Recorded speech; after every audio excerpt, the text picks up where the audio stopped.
Welcome dear students in AC starter. आज मैं आपको वर्कशीट नंबर 34 करवाने जा रहा हूँ। ये क्लास 10th की वर्कशीट है।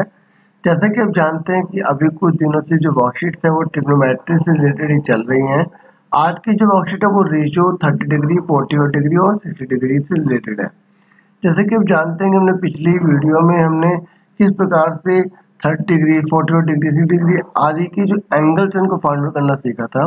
एक बात और आपको बता दूं, इंग्लिश मीडियम और हिंदी मीडियम दोनों के पेज मैंने एक साथ लगा रखे हैं, आपको किसी प्रकार की कोई प्रॉब्लम नहीं होगी। और रही बात वर्कशीट के आंसर्स की, वो भी मैंने अच्छे से कर रखे हैं। लेकिन पहले थोड़ी सी वर्कशीट समझ लो ताकि आपको करने में आसानी हो, क्योंकि अगर आप खुद करोगे तो ये आपके लिए बेनिफिशियल रहेगा। तभी आपको कंसेप्ट लर्निंग भी अच्छे से हो पाएगी। अगर आप केवल कॉपी पेस्ट करोगे तो आप नहीं सीख पाओगे। तो थोड़ा सा आपको टाइम अपने लिए निकालना पड़ेगा ही पड़ेगा, अगर लाइफ में सक्सेस पाना चाहते हो तो। देखो, हमें साइन ए की वैल्यू जो है, अगर वो 30 डिग्री ए की जगह रख देते हैं तो 1/2 होती है, जैसा कि आप जानते हैं। ऐसी 45, अगर हम साइन 40 की वैल्यू बात करेंगे तो 1/√2। यहाँ पर ए लिखा है, इसकी जगह बी, सी, डी, थीटा कुछ भी लिख सकता है। ठीक है, मेरी बात समझ में आ रही है ना आपको। अब अगर आपसे पूछे कोस, यहाँ पे लिखा 60, तो इसकी वैल्यू कितनी होगी? 1/2 होगी। ठीक है, ये क्वेश्चन मार्क लगा हुआ प्यारे बच्चों। ऐसे 10, 40 की वैल्यू होगी 1 होगी, क्योंकि इसको डिवाइड करने पर ही 10 निकलता है। अब इसकी वैल्यू कितनी? 1/2 है, इसकी वैल्यू √3/2 है, तो इसकी क्या हो गई? √3 हो गई। अब फटाफट एग्जाम्पल्स कर लेते हैं ताकि फटाफट हम वर्कशीट के क्वेश्चन भी अच्छे से समझ लें। देखो, ये बहुत क्वेश्चन आसान है। इसमें साइन 60 cos 30 प्लस साइन 30 और cos 60 की वैल्यू पुट करनी है। देखो, साइन 60 और cos 30 के बीच में कोई साइन नहीं है ना, तो यहाँ मल्टीप्लाई लगाया गया है, तो कई बार बच्चों को यहाँ पे कंफ्यूजन हो जाती है। ठीक है, यहाँ मैंने प्लस लिख दिया और ऐसे साइन 30 की वैल्यू कितनी है? 1/2 मल्टीप्लाई cos 60 की वैल्यू कितनी होती है? 1/2। दोनों की वैल्यू 1/2 होती है, ऐसी दोनों की वैल्यू √3/2 होती है, हमने लिख दिया। अब एक बात और सुन लो, यहाँ पर जब हम मल्टीप्लाई करेंगे पहले, क्योंकि बोर्ड मास का रूल लगता है, पहले मल्टीप्लाई फिर इन दोनों की मल्टीप्लाई, फिर उसके बाद इन दोनों को प्लस कर देंगे, एलसीएम लेके हमारा आंसर आ जाएगा 4/4, 1 आंसर आ जाएगा। ठीक है, अब हम सेकंड एग्जांपल समझ लेते हैं। सेकंड एग्जांपल में हमें बोला गया है कि हमें बीसी और एसी फाइंड आउट करना है। तो हमें दे रखा है ए बी। देखो, हमें ए बी दे रखा है, हमें बीसी और एसी को निकालना है, और हमें एंगल 30 दे रखा है। जब हमें एंगल दिया होता है तो हमें देखना होता है कि हमें कौन सी गिवन है, कौन सी नहीं गिवन, ताकि हमें पता लगा ले कि उनमें किसका रिलेशन है। जैसे कि ए बी और बी सी में कौन सा रिलेशन होता है? tan का। आपको पता होगा P/B। थीटा के सामने वाले को P कहते हैं। और याद करने का तरीका भी आपको पता होगा, पंडित बद्री प्रसाद हर हर भोले वाला, है ना। तो इस तरीके से आपको पता है ए बी हमें गिवन है, बी सी हमें गिवन है, तो tan का फॉर्मूला लगेगा। तो यहाँ पर आप देख सकते हैं सोल्यूशन में 5/BC लिखा है, 5/BC लिखा है, ऐसे हिंदी में भी देख लीजिए, एक ही बात है। इज इक्वल टू tan 30 लिख रहे हैं। कितना लिख रहे हैं? tan 30। क्यों? क्योंकि यहाँ पर जो हमें थीटा, जो हमें एंगल दे रखा है वो 30 दे रखा है। अब आप बताइए tan 30 की वैल्यू कितनी होती है? 1/√3 होती है। ये सबको समझ में आ गया ना? 5/BC क्यों लिखा है? 5/BC इसलिए लिखा है क्योंकि tan दे रखा है यहाँ पे, तो tan का फॉर्मूला होता है P/B। तो P कितना है? 5, और BC कितना है? BC है। तो इतना बड़ा बड़ा लिखने की जरूरत नहीं होती, पहले A B B C। ठीक है, आप सीधा भी लिख सकते हैं। यहाँ पर आप देख सकते हैं पूरा लिखा हुआ, पूरा लिख के बताया AB/BC is equal to tan C। C angle है।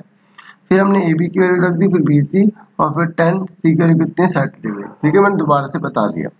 अब tan 30 की वैल्यू होती है 1/√3, फिर हमने क्रॉस मल्टीप्लाई कर ली। देखो, बी सी को 1 से मल्टीप्लाई करोगे बी सी आएगा।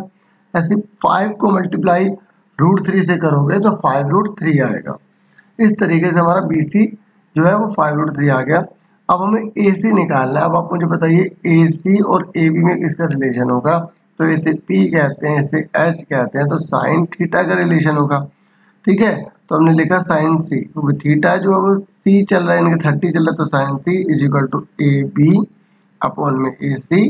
तो अब आप मुझे बताइए, सी की वैल्यू 30 है, हमने 30 पुट कर दिया। ए बी कितना है? 5 है, 5 पुट कर दिया। ऐसे हमें बी सी नहीं, सॉरी ए सी हमें नहीं पता, ए सी का ए सी लिख दिया। आपको पता है साइन 30 की वैल्यू 1/2 है, इस तरीके से हमने 7 के साथ लिख लिया। फिर क्रॉस मल्टीप्लाई कर दिया, 5 2 10, तो a इक्वल टू 10 आ गया।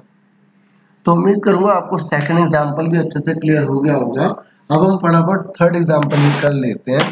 देखो थर्ड एग्जांपल में हमें दे रखा है 10a plus B equal to √3, ऐसे 10a minus B equal to 1/√3।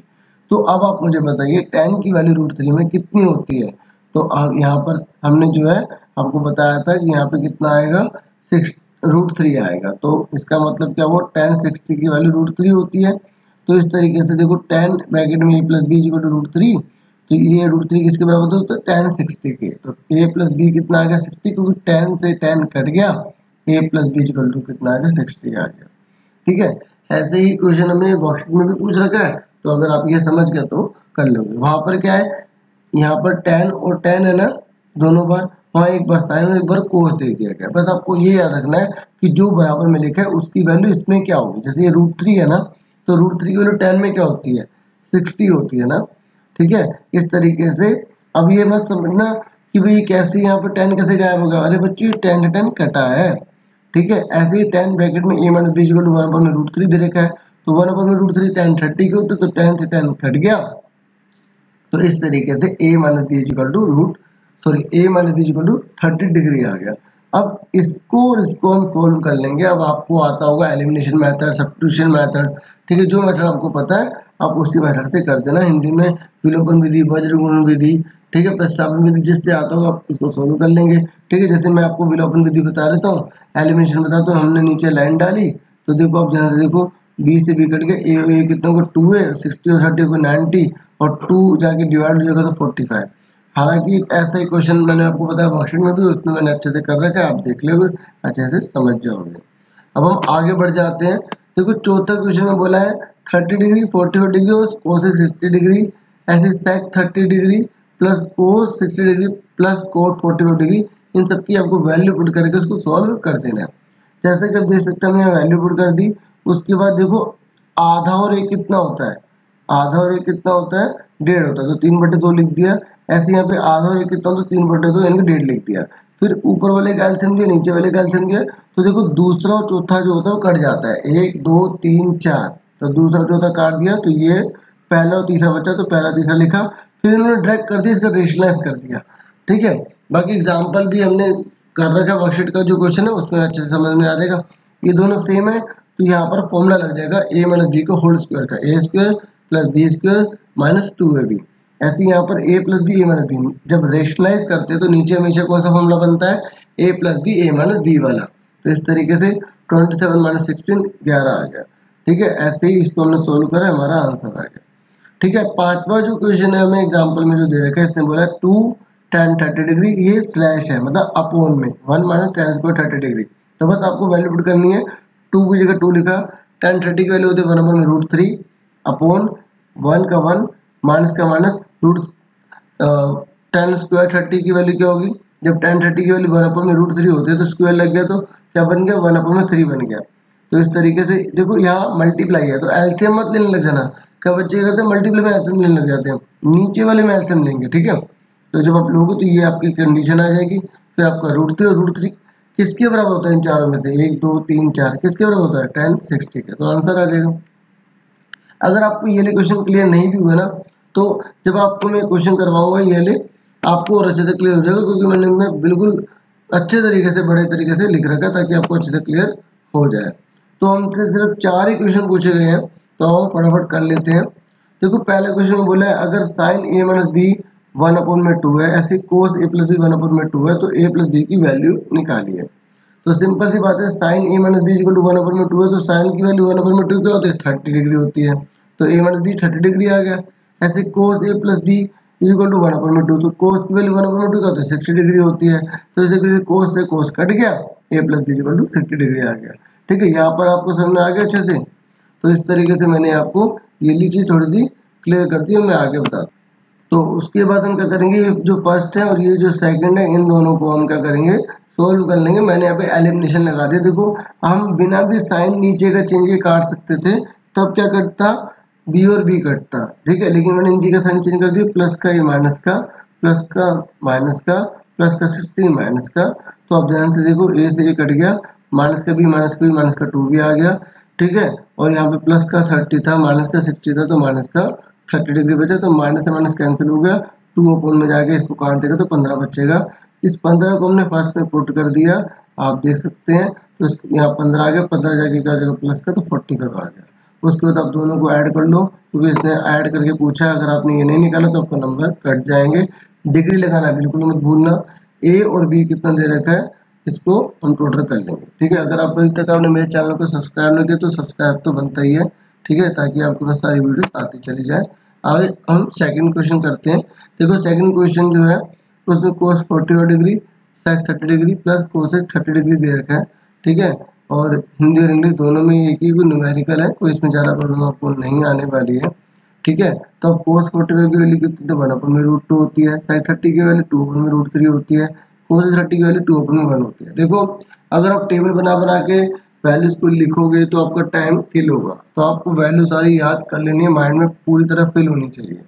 तो 1/√2 हमने नीचे लाइन डाली, ये नीचे वाले का एलसीएम लेंगे, क्योंकि बीच में जब प्लस माइनस होता है तो एलसीएम लेना पड़ता है।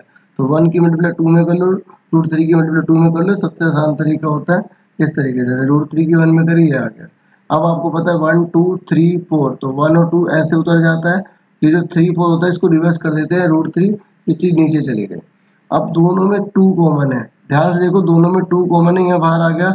अब बच्चे कहते हैं एक कैसे आ गया, देखो अगर जब हम कॉमन लेते हैं तो कुछ नहीं बचता, तो 1 लिखना पड़ता है। समझ में आ गई। अब जब आप मल्टीप्लाई वापस करोगे तो वही चीज आ जाएगी ना, समझ में आ गया 1 कैसे आया। अब उसके बाद आगे देखिए, तो देखो अब हमें क्या करना है, रेशनलाइज करना है, तो ये जो रूट वाली रकम है इसको वापस मल्टीप्लाई कर दी। ठीक है, समझ में आ गया। देखो √2 की 1 में करेंगे तो √2 आ जाएगा, ऐसे ही √2 की √3 में करोगे तो √6 आ जाएगा।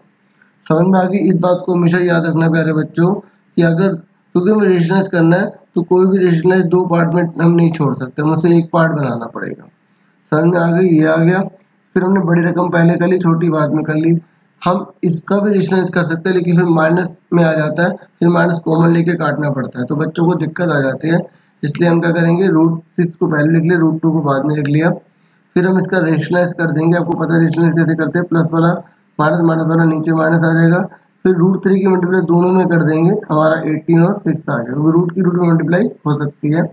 ऐसे नीचे वाले मैंने आपको बताया था, हमेशा फॉर्मूला बनेगा a plus B minus B का, a का स्क्वायर प्लस a का स्क्वायर माइनस b का स्क्वायर। तो स्क्वायर से रूट कट गया, 6 बचा, स्क्वायर से रूट कट गया, क्या बचा, 2 बचा। ठीक है, यहाँ तक क्लियर हो गया आपको प्यारे बच्चों। उसके बाद अब 18 है ना, इस 18 का हम क्या कर लेंगे, प्राइम फैक्टर कर लेंगे। जब आप 18 का करोगे तो 2 से करोगे तो 2 9 जा 18, फिर 3 3 जा 9, 3 3 जा 9, 3 3 जा 1, तो 2 3 में से 3 बाहर आएगा, तो आपका जो 2 है वो तो अंदर ही रह जाएगा ना। ये √18 का हमने क्या कर दिया, बाहर निकाल दिया 3 को, ऐसे √6। ठीक है, और ये 2 लिखा, आपको पता है रूट से कट गया तो 6 बचा, तो रूट से कट गया 2 बचा, तो 6 में 2 का कितने बचे, 4। इस तरीके से हमारा आंसर आ गया। यहाँ तक आपको क्लियर हो गया प्यारे बच्चों। √3 कैसे आया समझ में आ गई। 18 का जो हमने प्राइम फैक्टर करा था, क्या करा था प्यारे बच्चों, प्राइम फैक्टर। उसके बाद नेक्स्ट क्वेश्चन में बढ़ जाते हैं। थर्ड क्वेश्चन में बोला गया है आपको इवेलुएट करना है, बिल्कुल वर्कशीट के क्वेश्चन की तरह है। tan 40 की वैल्यू 1 है, ऊपर 2 लगा तो 2 लगा दिया। ऐसे cos 30 की वैल्यू √3/2 ऊपर स्क्वायर लगा दिया। sin 60 की वैल्यू √3/2 ऊपर स्क्वायर लगा दिया, ऊपर स्क्वायर है। ठीक है, ये याद रखना कि जो स्क्वायर होता है ना, ये जो स्क्वायर ये पूरे sin 60 का होल स्क्वायर होता है। समझ में, कई बच्चे कंफ्यूज हो जाते हैं, कई बच्चे इस स्क्वायर को 60 के ऊपर लगा देते हैं, ये भी गलत हो जाएगा। ठीक है, तो 2 × 1 तो 2 1 2 1 2 आ गया। अब देखो ये दोनों सेम है, हम यहाँ पर डायरेक्ट भी काट सकते थे, लेकिन पहले हमने सॉल्व करके दिखा दिया। √3 की रूट में मल्टीप्लाई करो 3 हो जाएगा, 2 की 2 में मल्टीप्लाई करो 4 हो जाएगा। ऐसे यहाँ ये दोनों सेम है, हमने काट दिया या एक तरह से घटा दिया, 0 बचा, तो 2 + 0 कितना होता है, 2 होता है। यहाँ तक आपको क्लियर हो गया। अब चौथा क्वेश्चन है, ये कह रहा है कि ये जो वैल्यू है ना, इन चारों में से किसके बराबर है। तो देखो 2 की जगह हमने 2 लिखा, ये भी वर्कशीट के क्वेश्चन की तरह है। tan 30 की वैल्यू कितनी होती है, 1/√3 होती है। यहाँ मैंने थोड़ा बड़े तरीके से समझा दिया ताकि आपको किसी प्रकार की कोई प्रॉब्लम ना हो। ऐसे tan 30 की वैल्यू 1/√3 है, ऊपर पावर 2 लगी तो 2 लिख दिया। तो अब ध्यान देखिए 2 1 जा 2 √3 का √3 आ गया। ऐसे 1 का 1 लिखा, ये 1/3 हो गया। अब नीचे वाले का हमने क्या कर लिया, एलसीएम ले लिया। देखो 3 एकम 3 हो गए, यहाँ लिख दिया 3, 1 एकम 1 1 लिख दिया, 3 एकम 3 लिख दिया। अब ये 2/√3 यहाँ लिखा, ये 3 और कितना होगा 4/3, तो 4/3 का उल्टा क्या होता है 3/4। तो उसके बाद देखो मैंने इसको एक्सपेंड कर दिया, 2 का 2 लिखा। हर अमाउंट में 2 रूट होते हैं, जैसे 3 है तो √3 मल्टीप्लाई √3 लिख दिया। ऐसे अगर यहाँ पे 5 होता तो हम √5 मल्टीप्लाई √5 लिख देते, √6 होता तो एक ही बार लिखते, ठीक है। जैसे कि यहाँ √3 है तो एक ही बार लिखा, ठीक है। अब जैसे 4 है तो हमने कर लिया, 2 दूनी 4 कर लिया, तो 2 से 2 कट गया, √3 से √3 कट गया, बचा गया √3/2। अब मुझे बताओ √3/2 की वैल्यू इन सब में से किसके बराबर होती है। अगर आपको याद हो ये टेबल तो आप आराम से बता दोगे कि ये जो वैल्यू √3/2 होती है, एक तो cos 30 की होती है, ठीक है, और ऐसी sin 60 की होती है। अब हमको जो ऑप्शन दे रखा है, अब हमें उसको देखना है कि भाई वो ऑप्शन किससे मैच करता है। तो पहले वाले से ही मैच करेगा और किससे मैच नहीं करेगा। तो इस तरीके से ए पर टिक हो गई। ये देखो मैंने ऐसे करा है, फिर मैंने ऐसे करा है, फिर मैंने ऐसे करा। आप कॉपी पे ऐसे मत करना, ठीक है। इसके नीचे ये, फिर इसके नीचे ये, तो वो लाइन से क्या करो, थोड़ा सा मैंने पेज बचाने के लिए करा, ठीक है, ताकि पेपर भी सेव हो जाए और आपको भी नॉलेज अच्छी मिल जाए। तो उम्मीद करूंगा आपको अच्छे से क्लियर हो गया होगा। सिर्फ 4 इक्वेशन पूछे गए थे और आज के लिए इतना बहुत है। Thank you for watching and keep supporting.